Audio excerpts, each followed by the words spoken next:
Hi, and welcome to another edition of Scorecard here on Citi TV. Big weekend in sports. There was blockbuster football everywhere. In the EPL, there was Liverpool taking center stage with Manchester City. In the French League, there was Olympique Marseille taking on PSG Le Classique, as they call it. In the Spanish La Liga, El Clasico was happening. And so there was a lot of football to chew on wherever you decided to turn. In Ghana, Accra Hearts of Oak were attempting the miracle of Osu, or whatever it is it was called this time around. It didn't happen. They won the game, but they have been eliminated. But that's a lot of what is going to happen on the show today. My good friends are in here. Let's take a quick break. When we come back, you can send us your thoughts. The text and WhatsApp lines will be on your screens. You can also send me your thoughts on Twitter. Tweet at me at Benjamin Nketsia, and I will read out your tweets. A lot of you are buzzing to share your thoughts with us. It was a road show today at Honeysuckle. Big ups to the people in her Honeysuckle. Big ups to DSTV Business as well. Betway, Good Day Energy Drink, always doing their thing. Let's take a quick break here. Scorecard, we'll be back in a minute. Hi, and welcome back to Scorecard here. My good friends are here. Coach Christopher Nimley and Daniel Koranteng. Guys, Ali, what's going on? It's cool, man. It's been a very interesting day. Yeah? A day that some people were happy, some people were not happy. Of course, very typical of what a normal day or natural day should be like. A day that some of us believe will mark the end of an era. The end of Odote, the end of Akambi, the end of Dr. Nyao Tamaklo. It's enough. It's time for them to say goodbye. Charlie, that's the fire the guy started with. Daniel, Charlie, what's going on? Charlie, I have a headache. I have Panadol, or no Panadol type headache. Nketsia. Hi. When they pass the ball like this and the pole is here, I don't... You don't understand what's going on? Afraid. Yeah. Charlie, you see, both my panelists have come here with their individual focuses. So let's get some perspective to it. Let's start with Accra Hearts of Oak, and let's talk about that game. AS Real Bamako. AS Real Bamako is the game that Accra Hearts of Oak engaged. It was the second leg. Hearts lost the first leg by 3-0. They needed to overturn the 3-goal deficit. Some people said that the miracle of Osu was coming. I saw pictures midweek where Don Bote was holding hands with certain Hearts individuals. They were saying prayers and whatnot. In the end, it didn't happen. But I must say that something happened that I think I should condemn here. Look, there was some act of hooliganism that was performed by fans on the vehicles of certain board members. I think that's totally unacceptable. I mean, look, you can air your displeasure in your songs. You can air your displeasure in your drama. You can air your displeasure when you have a platform to speak. But to go to the point of physically attacking their property, I mean, who knows what you will do next? It's completely unacceptable. I think that I think we should condemn that. Accra Hearts of Oak need to also probably release a statement on what happened, because the end of that game was not pretty at all. Let's hear from assistant Hearts of Oak head coach David Oklu. He was optimistic that his team had enough in the tank to overturn this tie. It didn't happen. Let's hear what he had to say after. AS Real Bamako is a good team. You could see that they know what they are doing. Okay, we also came in with a plan, with a 4-3-3 initially, but it's like our transitions are not that swift, and Banyan looks isolated at the top there. So quickly we have to change to a 3-back, 3-5-2, and we created a couple of chances. At least we had a one. We have one inside.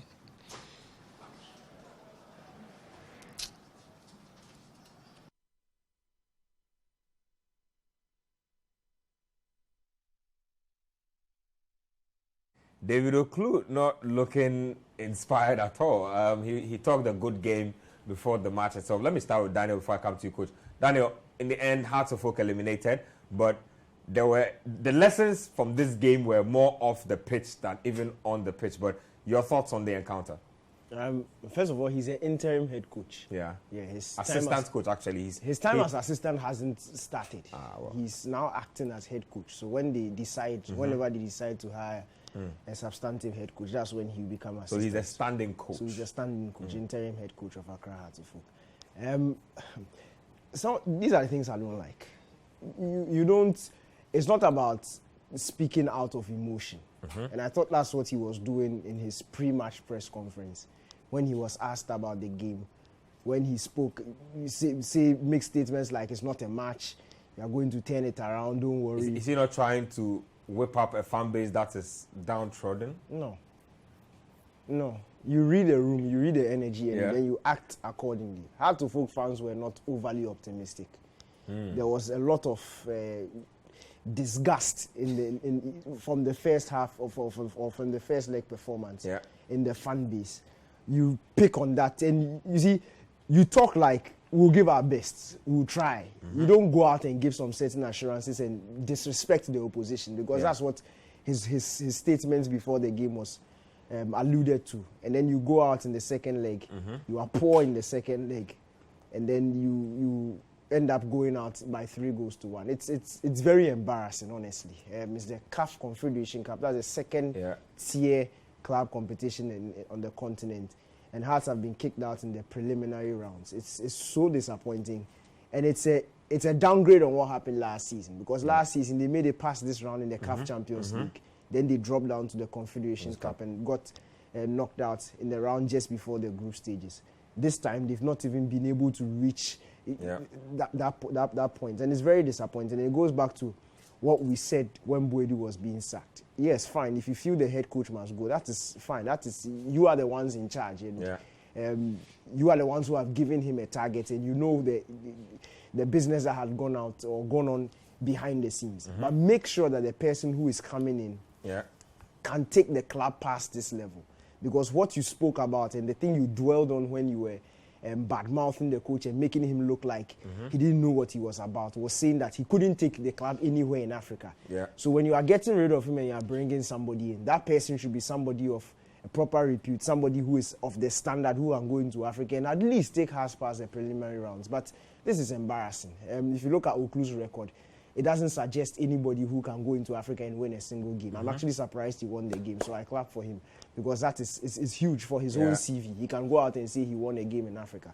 But somebody who just last season was responsible for one of the worst first-round performances we've seen in the Ghana Premier League. The team ended up being relegated. He spends the following season as an assistant to your main main rivals, and now he's the one leading you into Africa.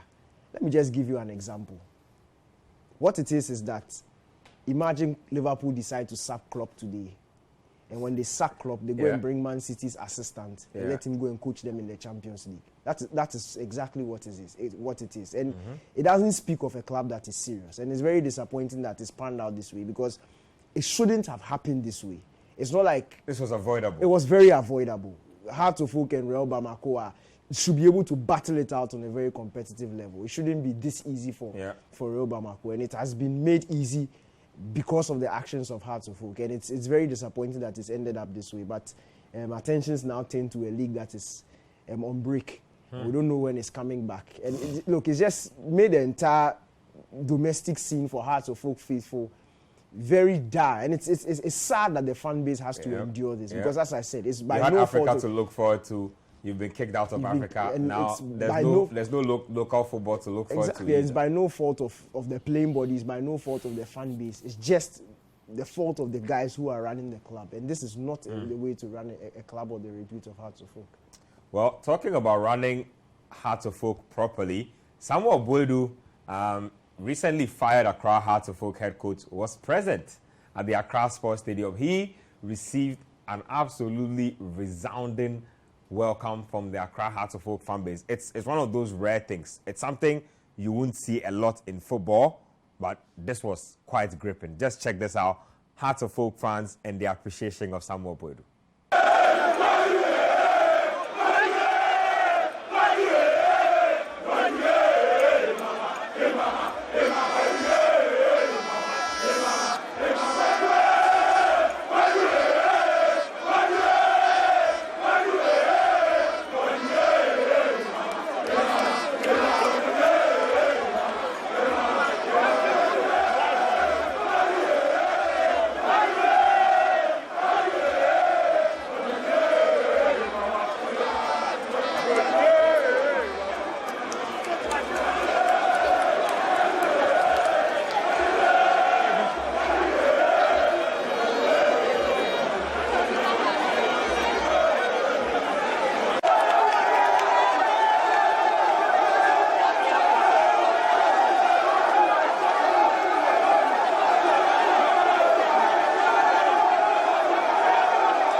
Wow. Look, at a point, he was literally begging. He was begging, like, I beg, like, it'd be cool, the fans be cool. Like, but I like Bodu, he's a hard guy. See how he held his phone up in the air, you know, like, don't try it. Like, you see, I'm not going to get carried away by the moment. My phone there, you know. Coach, look at that. Nketsia, one thing that is so clear. Yeah.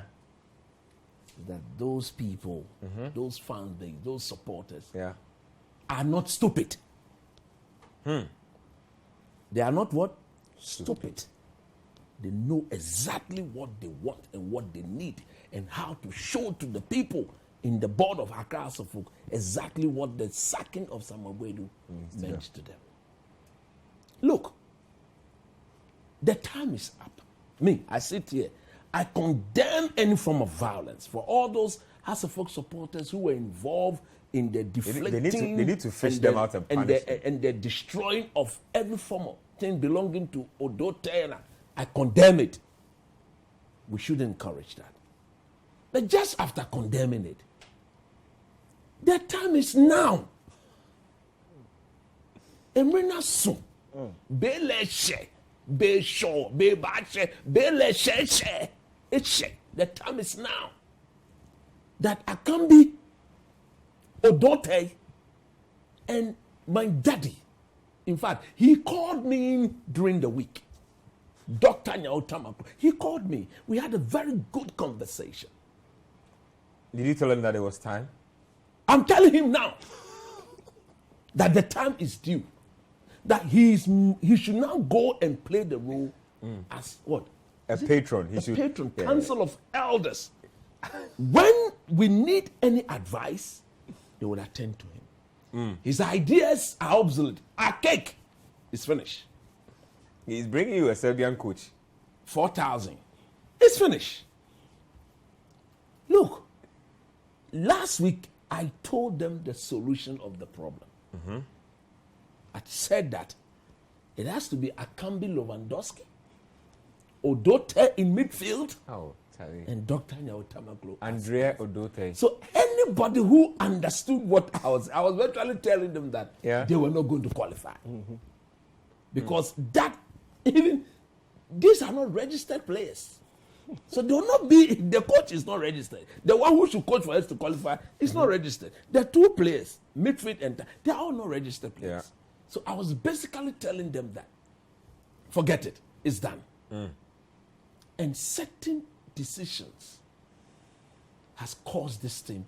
And for as long as, what is it that Akambi does? I don't want to make my submission all about him.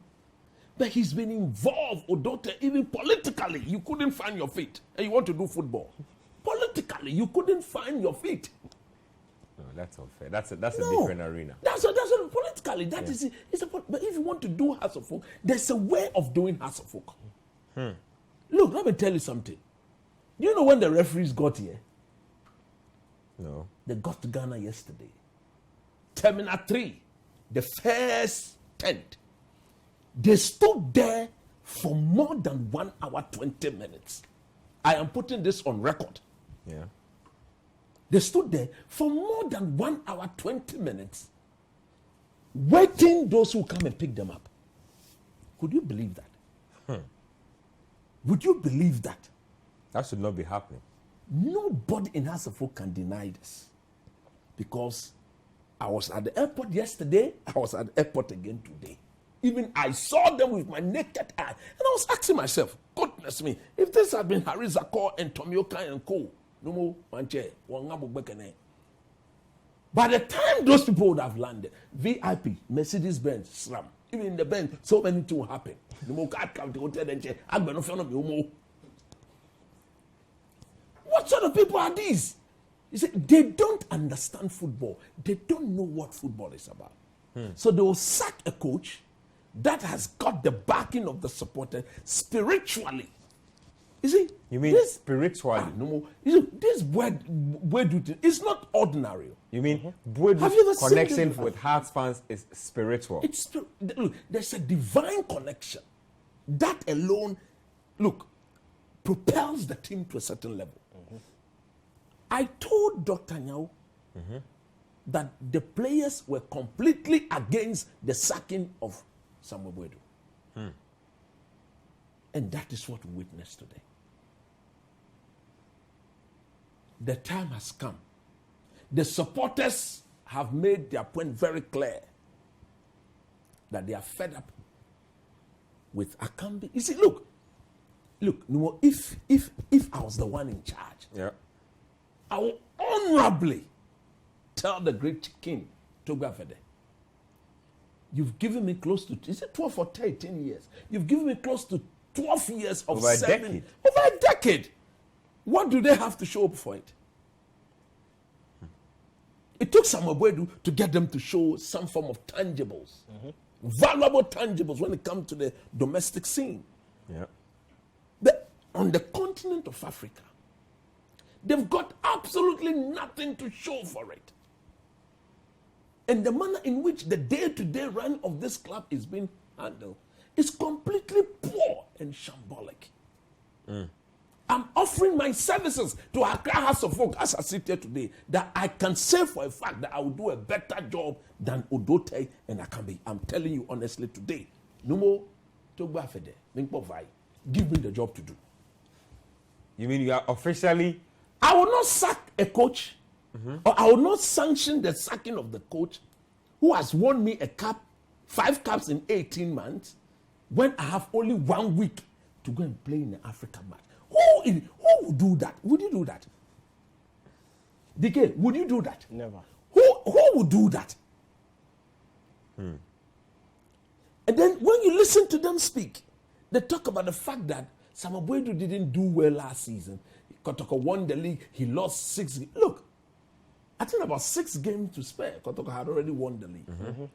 Placing second in that league will take you nowhere. It is the FA Cup that takes you back to Africa. So what did Samuel Boadu do? He won the FA Cup. When the season started, he was to go and play Aduana. Aduana is a venue that has to normally get beat whenever they go there. So he lost against Aduana. He drew against Great Olympics. And he drew against Komasa Santikotoko. Nketsia, were those so bad results deserving of the sacking of such a manager? Well, like you and I have said on this show severally, it looks like the lines were drawn for him so already. It is clear that those people making the decisions are selfish. It is in their, maybe they stand to gain by the sacking of Boadu. This is football. But look, I could have bet my last peswa that under Boadu, Hearts wouldn't have lost 3-0 in Bamako. Under Boadu, today's performance would have been better. And when they were trying to capitalize on the emotions of the team, and somebody say we'll do ways and means. You don't do ways and means when you keep the referee standing. Look, I said they were standing under the tent. I saw them. God knows I saw them. They stood under the tent for 1 hour, 20 minutes. And there was this other guy who were calling. You can clearly see that he was trying to get to Akambi and Co. Why are you? The people have come. They stand and you notice them because they come with their CAF embossed equipment. Look, and if you see them, you see them. Yeah, you with their notice them. I couldn't believe what I saw yesterday. I couldn't believe it. You can go to Terminal 3, the first 10. When you get to the arrival, the first 10 there. Go and ask the security men over there whether what I'm saying is not true. Who are those managing these clubs? When you need 4 goals, you don't treat referees like that. This is what you call ways and means. This is the beginning of... You don't go and stand on radio or sit on radio and say, come, ways and means. You keep them standing there for 1 hour, 20 minutes with their bags stranded. House of Folk has been eliminated with cheeky ease by Bamako. What is the name of the team? AS Real Bamako. AS Real Bamako. With cheeky ease. Odote, sign the resignation of yourself with cheeky ease. Akambi, with cheeky ease. Goodbye. As a doctor, he served this club with dignity. But like I've said, the time has come for him to go and sit back. When the modern ideas need some consultation to based on experience, will come. I will prefer to come to him on a daily basis. He's invited me to his house, and I'm going to take the opportunity to go and visit Dr. Nyao, and I'll tell him that one pamufai, any be shele, akeke, if I don't know, Beshin, let me read a few messages. You understand? They've destroyed this team just like that. Nketsia. Yeah. Harry's across Hearts of Oak. Yeah. You know the funny thing about Hearts is they look like they were heading back up again, and all of a sudden it's back in the list. I missed when I saw the referees? Every Hearts of Oak supporter watching me, I missed the late Alhaji Hearts. Because if Alhaji Hearts was alive those days, by the time they got there, no more. Sorted. Let me read a few messages and then we can take a first break. This one here, coming through, Chriswell from Atonsu says, I think it's about time we talk about Valverde. That guy is something else. We'll get into that. This one says, Ronaldo should accept that he's not good anymore. Fred should not go to the World Cup because he's not Brazilian. More messages coming through. This one here is from Daniel from La Paz. Says, there's no big manager anywhere. All the top-notch coaches start from nothing. But here they are. Graham Potter is doing the needful. Still the pride of London. Abe Daniel from La Paz. Okay. One more message. This one here says, I want one of your panelists to describe Salah's goal with one adjective. Okay, so that's you didn't add your name. You are texting in from a Cropon, but you didn't add your name. Please do add your name when you send in messages. Get to me on Twitter as well. I'll be reading some messages from there in a bit. Let's take a quick break. When we come back, we'll get into some foreign highlights. Welcome back to Scorecard here on Citi TV. Today, we were out of our studio, so we went to a road show at Honeysuckle in Osu, Ringway, where we witnessed two games. So it was Newcastle United and then Liverpool, Manchester City. Liverpool, Man City is what we have coming up right after I'm done with my little introduction, but that's what it was. It was a big game for Liverpool. The odds were heavily stacked against them. There are some individuals who believe that if there was a team that could turn up on a day like this, it was Liverpool. And did they turn up? Let's get to Anfield and let's check out the visuals on this one. It was chance after chance after chance, and how Liverpool won by just 1-0, only they know. Moment of controversy there, that goal disallowed for Manchester City. Daniel, big game. I'm sure you have a lot of fallouts from this particular game you want to address. Touch on this for us. That goal was rightfully chopped off. It was a foul. A foul leading up to the goal. By Haaland on Fabinho. So it was a good spot from VAR. Look, it was a game of two halves. I felt in the first half, Liverpool had a lot of noisy possession. Yeah. They had the ball and they created some half chances. But I felt Manchester City created some very good chances in the first half. There was that Haaland header that everybody got up thinking the ball was in the back of the net, but it just didn't go in. Then in the second half, Liverpool just turned up. When we saw from the highlights, they had clear-cut opportunities. The Jota chance that I think he hit the outside of the post and went out. Salah, per his standards, once he cuts in, at least you expected him to hit the target because it was a very good one. We saw that Ederson save from point-blank range. He and Salah. Wide across, Darwin Núñez again instead of him passing. Lobbing the goalkeeper and doing what not only he knew. So, look, Liverpool had a ton of chances in that second half. And if we are basing the game based on clarity of opportunities, Liverpool could easily have won by 5-1, especially in the second half. That's how good their chances were.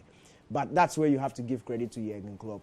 When you are going through a season like this where as a manager you are clearly confused. You've tried different systems, different players, personnel, everything is different just because you can't quite figure out how to go about your business. And then you face your fiercest rivals, especially in competition in the last, 6-7 years. And you're able to turn up and play like this. Then it shows why you're a top team. And for Liverpool, they did really well on that regard. For Manchester City, I'm surprised by Pep Guardiola and his reluctance not to change his personnel and change his system at a certain point in the game.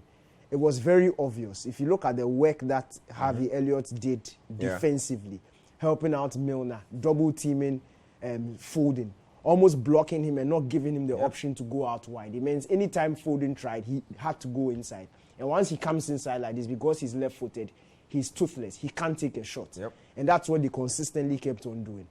I thought either he swapped Foden to give him more of an option in going out or cutting in against Robertson on the other side. Although there was also some very good defensive work being done on that side. Diogo Jota was backtracking all day. Brilliant defensively on the day. Or bring on Jack Grealish. Grealish is having a really good season. This would have been a good It was the test for change that was. Man City was begging for that change, for Jack Grealish to come on in, at least get something out of James Milner, because it was quite easy marking him. Last season's game, Foden was isolated one-on-one with Milner, so he made it easier. But when it's double team, when it's 2 against 1, you need a player that can have 2 options. Grealish can go out wide and swing it in. He can cut in and take a shot. That's 2. And so for a defender marking that sort of player, he doesn't know what to expect. Yeah. But it was a bit too easy for both Elliott and Milner to take on Foden. And another one that surprised me was how he stuck Kevin De Bruyne out wide on the right-hand side. Yeah. We've seen him occasionally pop in, but in games like that, he has the freedom to roam. But it's worked for them largely this season. That's what I'm saying. In games like that, the difference is he has the freedom to roam. So you see him occasionally down the right-hand side. Sometimes you see him through the middle, but he's usually in the middle, getting in the thick of things, getting things done. But this time around, he was stuck out wide, quite isolated. He was almost like the furthest forward on the right-hand side. So there was nobody overlapping him. And the only person he could look for was Erling Haaland, who today was under the shackles of Van Dijk. So it was extremely difficult for Kevin De Bruyne to get his imprint on the game. And I was asking myself, why don't you just stick him down, bring on Mahrez or somebody, take out one of the midfielders, stick in Kevin De Bruyne, let him be in the thick of things, and then isolate. If you have your Grealish out and you have your Mahrez, then you give Liverpool more problems defensively. But Pep Guardiola waited so late, and the change he opted to do by that time was already 1-0. He was chasing the game. He brought on Julian Alvarez, who would do the running around, and they started going route 1. But from that particular point in that, you could clearly see that Liverpool had won the game, because if you look at between the time Liverpool scored the goal to the end of the game, they created the better opportunities. Once they brought in Alvarez, Klopp threw on Darwin Núñez. And you see, you might criticize Darwin Núñez, but what he has is his ability to read the game. His attacking movement is so brilliant. He's always there. That's the point. There were moments where I didn't believe he could actually run that quickly. He skinned his mark a couple of times. He's quick. Shocked. His positioning is excellent. And it's just the decision making. You see, a thing like that can be coached. It can be coached out of him. So there's a lot of promise in a player like that. But at the point where he was introduced, it was almost like cost 90 for Man City, because when they go forward, they can't break Liverpool down, and then they counter attack. And there were 2 or 3 instances where it was 3 against 1 for Liverpool. But somehow the score still squandered all of it. Yeah, 1-0. So credit to Klopp for the first time this season. He's actually impressed me. When his tactics have been called into question, he did a brilliant job. For Pep Guardiola, highly disappointing, but it also shows that this Manchester City team can be beaten. There's a certain game plan that can go out and destabilize them, and that's what Liverpool did, and you have to give them credit for that. Coach, you're one of the few people who actually believe that Liverpool could win this game. Today, like I've said already, I haven't believed in Milner this season. I'm not going to sit here and act like I've believed in him. But he came out to the right back and did an absolute yeoman's job. Joe Gomez today barely put a foot wrong beside Van Dijk all game. And then your good friend, Thiago Alcantara. For me, those were my men of the match. Salah got the goal and the others pulled the string. Those were my men of the match. But how does a coach reconcile with his initial starting 11 when they are injured and you bring in your makeshift players and they put in a shift like this for you, especially in a crisis time? You see, with James Milner, what is very sure is that he will not repeat such a performance next week. If we were to throw him in there, he will be skimmed. He's that sort of player now. He's so experienced. He understands the occasion.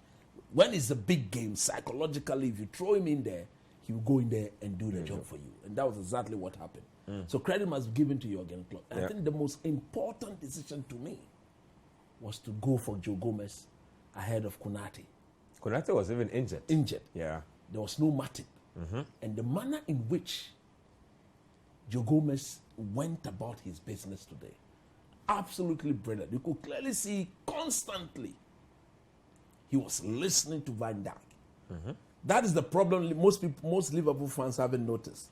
When it is Van Dijk matted, nobody seems to control the other. There are two bosses or two captains in the ship. So there's always that miscommunication or lack of sync. I believe in myself. But today, you could clearly see They were in sync. Yeah. The decision making, the communication. And Van Dijk is that player who reads the game better. Look, for me, he reminds me of Rio Ferdinand at his peak. When Ferdinand was at his peak, Vidic was all about doing the donkey work, and he would just read the situation and step in it and get the team back on the ascendancy.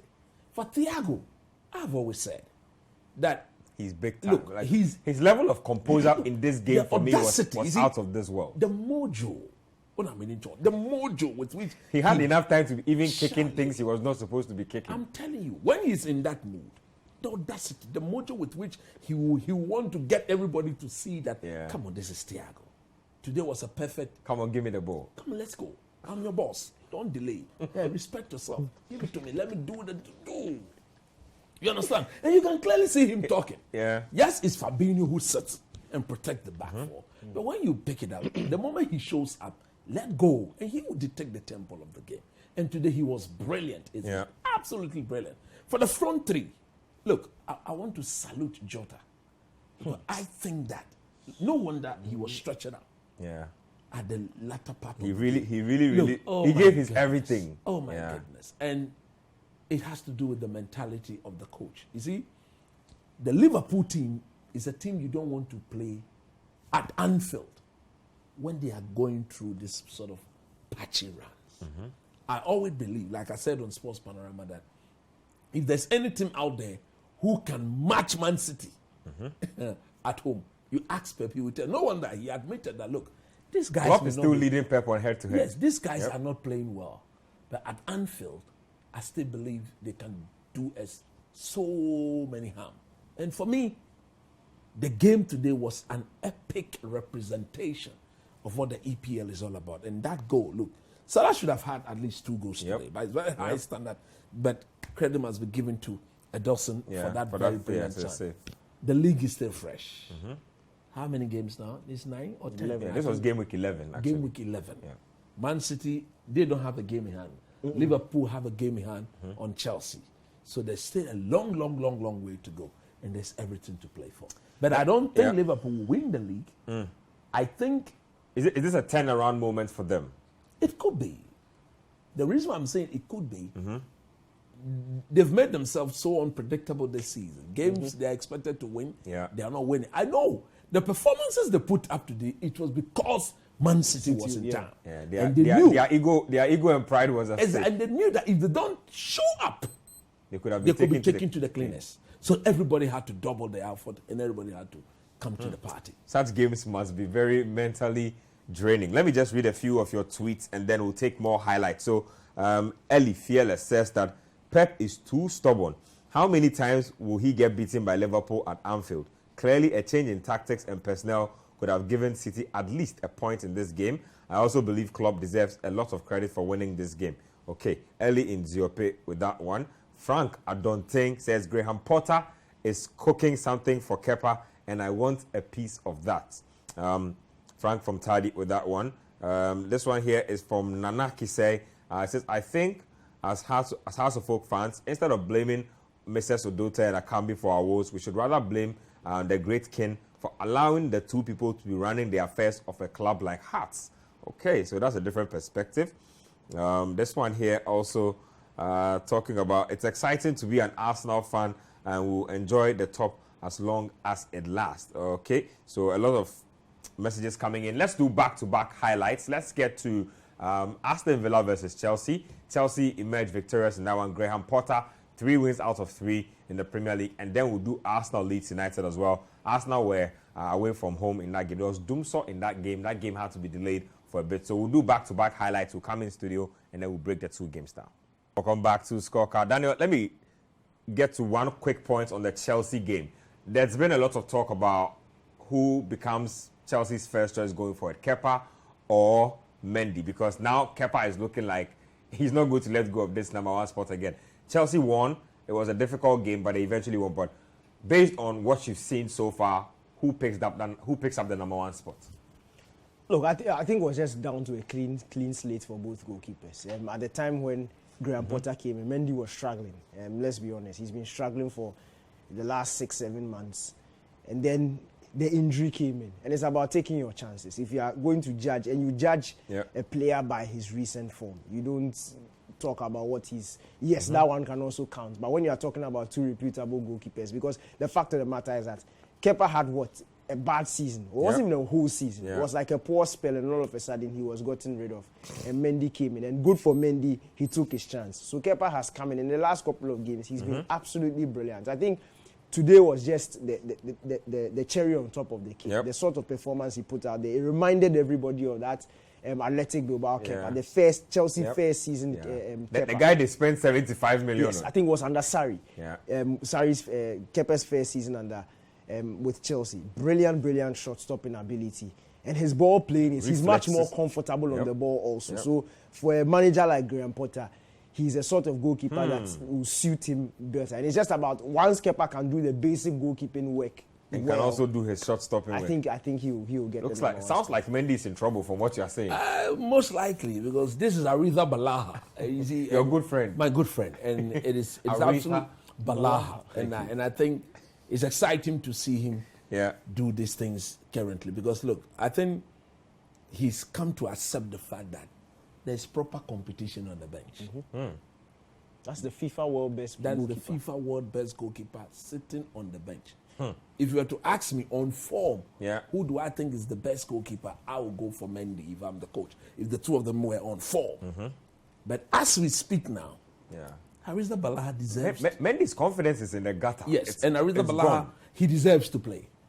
Because it's about, like DK just said, it's about grabbing the opportunity.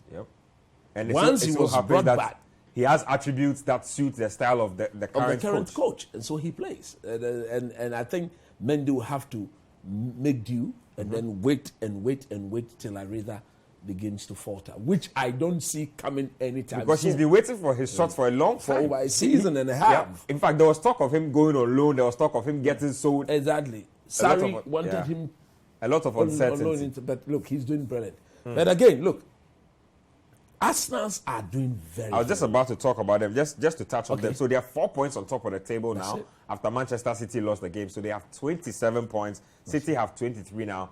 They have put at least a 2-game point gap between themselves and Manchester City. Take it or leave it. They are the pace setters. They are in the lead. They They know it is a scrapped lead. the win in a very tough game today. Exactly. And normally, if a team is going to go all the way, there are times you won't win pretty. Isn't it? You should be ready to win very ugly. And I think that's exactly what they did today. And look, it is a symbol of what the manager stands for. I think this is Arteta's handiwork. He's grilled these guys, demanded a certain level of standard from them. If you fall short, you're out of the team. The decision that I criticized at the time, which eventually caused the team. I didn't think he managed the Aubameyang situation well, but all those things now are now in the past. This is his team. He's brought in Gabriel Jesus. He's managed to keep Nketsia. My only worry with this Arsenal team, I still do believe that Gabriel Jesus is no longer scoring like he started. And if that were to continue, then they are going to fall short of the race. So maybe if I am Arteta in January, I think they'll need to get another a backup prolific striker. somebody whose responsibility. I think Nketsia will not be happy with this suggestion. And that's where I feel he should put some competition in this team. Yes. Because if you watch Eddie Nketsia in the Europa League, He was doing brilliant. He's lighting it up. Exactly. Yeah, and I actually feel Eddie Nketia's centre-forward movement It's is better much than better Gabriel Jesus. than I Gabriel agree. Jesus. And there's enough creativity in the team to In and provide around to provide those opportunities chances for him. to put them why away. not drop in Jesus one of these days? And then try the young man to Yeah, Alexi. I think Because it will as it help. stands, if Jesus begin to feel that he's always the first choice and Nketiah the second choice, then like he just said, there will be no competition. But so far, so very, very good. And I'm impressed with whatever they are doing so far. So far, so very good. Let's take, again, back-to-back highlights again. Let's go to Old Trafford and check out Man United versus Newcastle. That game ended goalless. And then we'll check out Tottenham Hotspur versus Everton as well. So we'll do those two games, and then we'll come back in studio. Welcome back. Let me start with you, Daniel. Let's start off with that Man United-Newcastle game. Unfortunately, we couldn't see a lot of those touch points for United, but big chances wasted by Fred. A few opportunities wasted by Marcus Rashford as well. In the end, there were some officiating decisions that also did not go in the favor of United, but Newcastle clearly came to play as well. Nketsia, you see, it's about differences, and the differences in quality. You saw the Arsenal highlights. We saw one chance for Arsenal, one goal. You saw the Chelsea game, and anybody who watched the Chelsea game will attest to the fact that Aston Villa should have at least escaped with a point. But should have doesn't play football. You take your chances or you don't. And for Man United, the Man United versus Newcastle game, we all knew it would be a scrappy encounter. We knew it would not be sustained possession, beautiful football, because these two teams, when they face each other, it tends to be a real battle. And that's what we saw. But when you get opportunities as clear as what Man United got, you have to score. Fred, even if you score, don't miss the target from 8 yards with no goalkeeper in the post. You train Monday, Tuesday, Wednesday, Thursday, Friday, 2 sessions a day, and you can't hit the target from 8 yards. It was tension.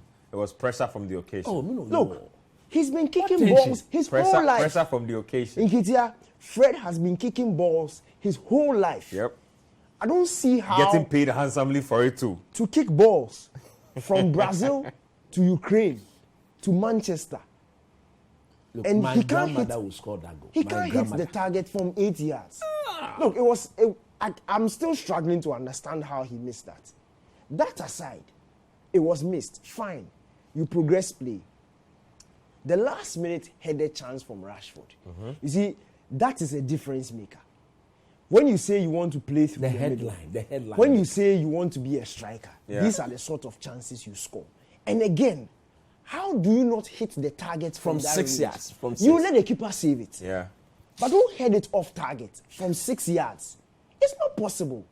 You can't walk to a coach and tell him to play you through the middle when you are missing opportunities like this. And I'm saying this because it's not a one-off. Look, it's so disturbing because this is fine margins. You are playing 2 home games in a row. One against Newcastle, one against Tottenham Hotspur. The Tottenham Hotspur one on paper looks very difficult, and it's against a team that you are battling for the Champions League spot with. So it's almost going to be a 6-pointer. That is very difficult during the midweek. This is a game you need to win. The game against Newcastle is a game you need to win. So that if anything goes wrong in the Tottenham Hotspur game, you are not too far off. But Spurs have beaten Everton, as we saw. You've gone to draw against Newcastle. And now that game midweek becomes even more of a must-win game. Now, another thing that Ten Hag did that was very surprising for me. Look, you read a text message that said Ronaldo should accept that he's not good enough. If Ronaldo gets to the point where he can't contribute anything, that is when I understand that, okay, fine, he needs to sit down. But his forward movement is very good. He's still finding some very good positions. And he understands the box better than anybody else on that pitch in the league. His movement in the box is so elite. It's far better than anybody else in the league. So if it's 70 minutes and you are clearly going route one, not by the substitutions you are making, but by the football we are seeing you play on the pitch, you are going route one. Why will you take off Ronaldo? Bring off Rashford. And now when Anthony cuts in, he can't cross. He's now looking for Dalot. Dalot too can't cross. He's now looking to cut back. And then they are all cutting back. And you become so predictable.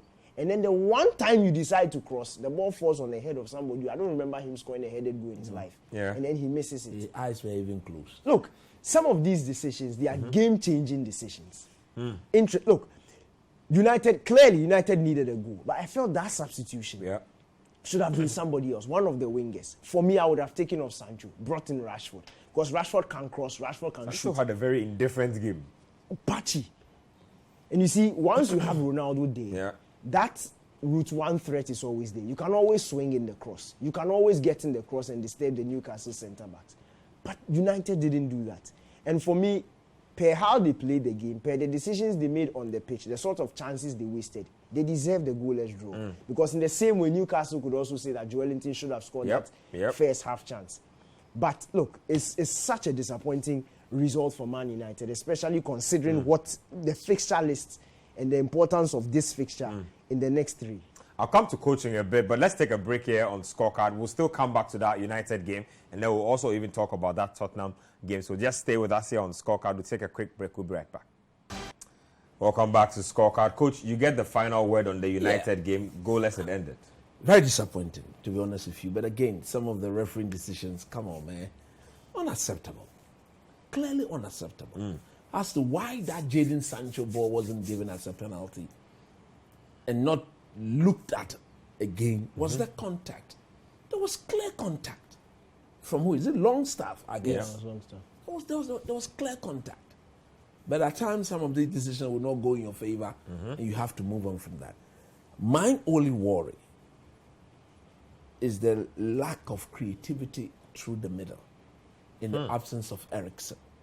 Because clearly, if Eriksen was around, maybe Fred wouldn't have been at the end of that move.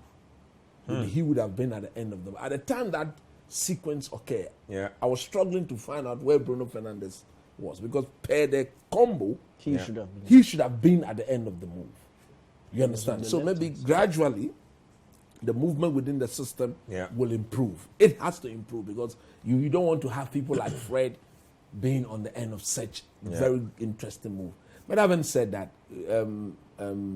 Spurs game was very, very difficult. We did the game on radio, and I remember talking about the way Antonio Conte goes about his business. It is clear that he's waiting for them to score first. And then he sits back and go and punish you. Yeah, but it is so unpleasant. Yeah, so it's getting results though. They are still in the hunt. Exactly, so unpalatable. But he may argue and say, "Look, it's efficient. Yeah. It's effective. Yeah. So I'm keeping clean sheets. I'm getting 3 points. I'm getting 3 points. Yeah. Who cares? And if you are a coach of a team who hardly wins any silverware, they will accept any style of football until the silverware comes in. Then you can start demanding style. So it is what it is. But look, I think Man United play them on Wednesday. That's going to be a game I want to watch. I think it's a must-win game for United in particular. Don't forget, United do have a game in hand. Yeah. And if you look at the results today, if United don't win that, then clearly making top four is going to be extremely difficult. As for Spurs, with Antonio Conte, they're scoring goals though. That's the funny thing. They score a lot of goals with this system. See them in the top four. It's just the sequence of play that's not pleasant. But let's go to Spain. Yes, El Clasico was happening today. I was watching like 3 games at a go at one point. El Clasico happened. Real Madrid were at the Santiago Bernabeu. Barcelona have been reeling on top of some big losses in recent times. They were hoping to bounce back with this game. Real Madrid were having none of it. So Rodrigo making sure that Real Madrid won the Clasico comfortably. Coach, Xavi says that Barcelona need to change their mentality if things will change. It has to start from him. He did say that as well. Yeah. He says that he's putting himself in the blame line and that he takes responsibility for what's going on. Exactly. And I think this puts Real Madrid 3 points ahead of them. There's still a long way to go yet. But don't forget that Barca are literally about to fall into the Europa League as well, just for context. Just for context. You see, it is a team not yet there. Okay. It would be very unfair for any Barcelona supporter to look at what happened last season and begin to say that they have arrived because there's Lewandowski, there's this, there's that. No. They are still undergoing proper transition. Clearly, they'll compete for the title. Real Madrid being 3 points ahead by this time of the season, there's absolutely no need to panic. Still games yet to be played. But the quality of football of Real Madrid clearly tells everybody that this is the best team in the world. This is a machine. The chemistry has been there for years. And the manner in which the new boys, the Chouameni and co have just blended and the mixture is so uniform. And everybody is beginning to... The mixture is It's a uniform mixture. And everybody is beginning to enjoy the quality of the football that they are playing. I mean, it is credit must be given to the manager, Carlo Ancelotti, very experienced, far experienced than Xavi. But at the end of the day, if you are Barcelona, you should look at what you are building towards. That is key. You don't. I hear people begin. No, don't panic. Yeah.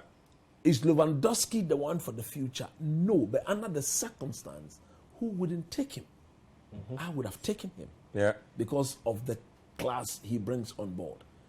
The one key decision that I think Xavi needs to make is Sergio Busquets. Look, he cannot be playing every game.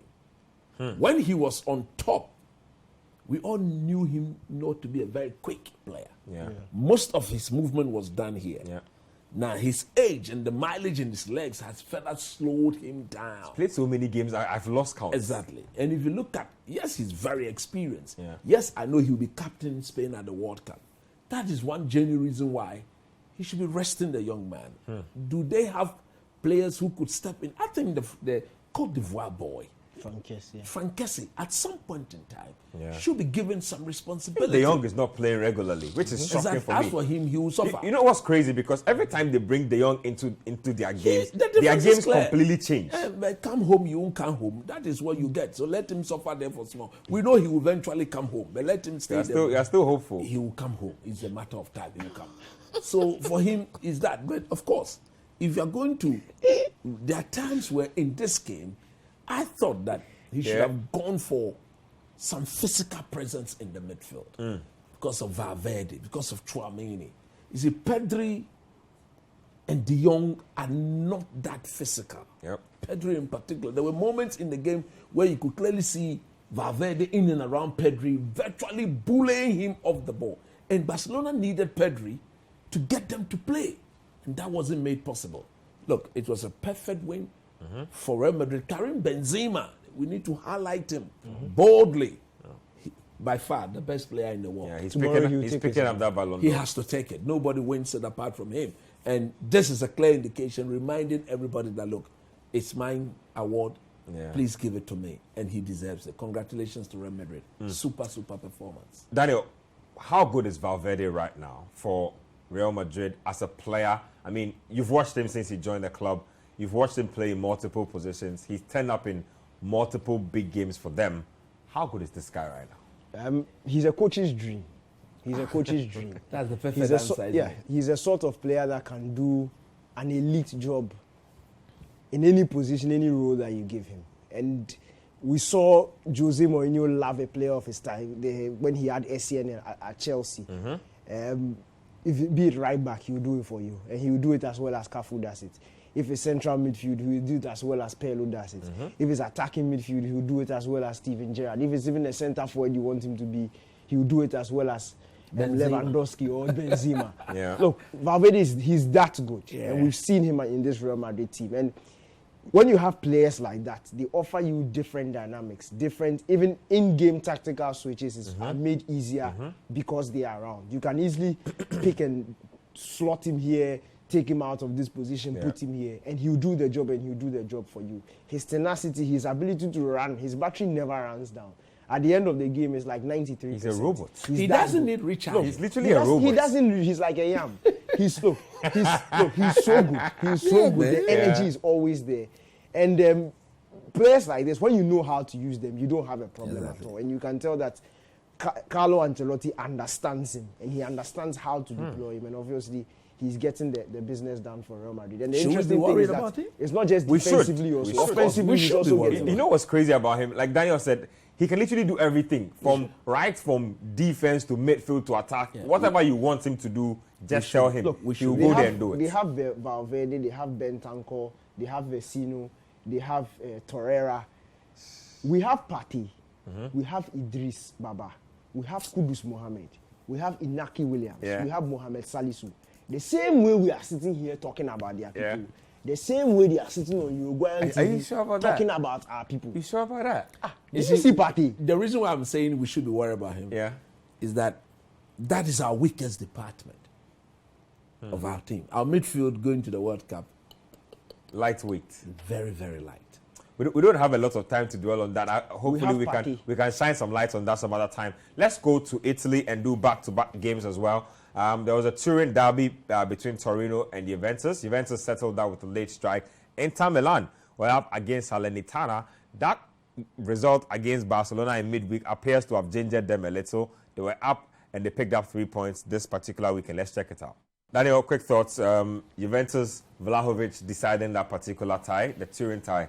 Look, if you look at what is happening at Juve, it was a must win, and they don't care. Look, they would not care how they won the game. It's been ugly. They were terrible. It's been ugly, but it's 3 points, and that's what I love about Vlahovic. I actually feel very sorry for him, because if you watch his time at Juventus, he's been feeding off scraps, but he's such an efficient centre forward, and it pains me that he doesn't have creativity. But he should worry not. Paul Pogba will come back very soon. It's likely he will go to the World Cup. After the World Cup, from December to the end of the season, he will feast. Because the creator is back. The creator is back. I don't know how you are highlighting Pogba's power like we haven't been watching this guy. Coach, look, he's a World Cup winner. The Italian Serie A. You just have to go there. The Serie A is going to be a very interesting league this season. Look, I'm in love with what Napoli are doing. I'm in love with what AC Milan themselves are doing. Lazio, Atalanta. The level of competition is immense. And for me, they will have to transfer that into Europe. And that was what we saw Inter Milan do at the Camp Nou in midweek. They should have won that game. Look, they got carried away. They didn't believe they could win it. Pass the ball. So the moment they went 3-2 up in the 88th minute, did you see the jubilation? The entire staff went to jubilate. And the only ball that Lewandowski headed in 90 minutes cost them the game. So what they need to do is that they're on the right track. Their teams are doing very, very well. And they will need to transfer that into Europe. It is so unfortunate that Juve, that would normally be the motivator of all the teams in Europe, are struggling due to injury. But Inter Milan, I think they are back. But look, the gap between they and Napoli is the reason why they may not even challenge for the title. Look, I can't see how Napoli will falter. Have you watched them of late? The quality of football they are playing, impeccable. Look, very, very impeccable. Milan. I want to see Napoli versus Man City. That would be beautiful. That would be a pretty good game. That would be beautiful, to be honest. That would be a pretty good game. Victor Osimhen out there doing his thing. Just like we do on the show, we finish off with the Bundesliga. Bayern Munich doing what they typically do, back in Bayern form, doing Bayern things. Let's check out that game against Kofi Freiburg. It was 5-0. That's how Bayern finished this one. That's how it broke down the Bundesliga, 5-0. Everybody was on the score sheets. Mane's mom, his grandma, Sane's mom, everybody was on the score sheet doing their business for Bayern. That's how it is. When Bayern are playing, it's no sweat. It's just, enjoyment. Just so having fun. Like we said last week, Dortmund just managed to peg them back a bit. But they'll bounce back and go all the way and win the league. And this is the beginning of that. I will see them. When they come back, they'll go and do 20 wins on the bounce, 17, 18 wins on the bounce. We'll win the league with like 6-7 matches to spend. And that will be it. So it's typical of the Bundesliga. You get the final word. I mean, what's been your standout from this particular weekend? I mean, a lot of big games have happened. Fred. I don't know. Maybe I'll need till Thursday, Friday to understand how a professional footballer who trains from Monday to Friday can miss that chance cannot hit the target from that. But it's surprising. But look, Liverpool really surprised me. The performance surprised me. Not necessarily the result, but the performance, the approach, the tactical approach really surprised me. The bravery. And rightly so, they won the game. They just need to remind some people that they are still around. As I said at the end of the game, I don't think it will have too much of an impact for them in the title race, because I think that is done and dusted. They are not winning the league. We're already in October, but Liverpool fans themselves knows they are not going to win the league. But they've done Arsenal a huge favor. And as I said last week, if Arsenal can reach the World Cup break still on top of the league table and with a considerable points gap. Now it's 4 points, Yeah. and it could be more by the World Cup time. If they can make it 5 or 7 points lead, we are in for a surprise when we come back from the World Cup, I'm telling you. Let me read some messages to close out the show. This one's from Daniel from La Paz. Says Pep Guardiola is not a pragmatic coach. He's an ideally coach. I don't know what that means. Idea coach. And overthinking is killing him. I don't want to hear this overthinking thing again. He will never win a European trophy. He's won 2. He's won 2 already. Yeah, he's won the Champions League. He's done it a couple of times. George Mensah from Southampton says that, good evening, Ben. I know Liverpool will break Man City's unbeaten record. The two sides have faced each other 52 times. Liverpool winning 21 against. Okay, I see what you're doing there. This one here says, please tell coach to tell Ten Hag that if he wants to play top 4 in the Premier League, he should bench CR7 to allow the young ones to play. CR7 must go back to the bench. This one here says, Arsenal win against Villa, but Chelsea win against the same Villa team, and Chelsea is good. Graham Potter is good. What kind of... okay, I don't even know what's going on here. I don't even know exactly what you're trying to say. This one is from Fred from Tardy. He says, I'm a Chelsea fan, and watch out for Graham Potter. He is slow, but can go far and can surprise the EPL. So a lot of Graham Potter. This Potter thing. You should be patient. You mean Abeshi? Potter. That's the show from Very us. soon we'll bring his actual name. Okay. There's a name yet to come. So, but that's the show from us here. Thank you very much to everybody who made this happen. Directors, lights, camera. Daniel, coach, thank you very much for the insights. Thank you for texting into the show. Thank you guys for the tweets as well. Same time next week, Scorecard will be back on your screens.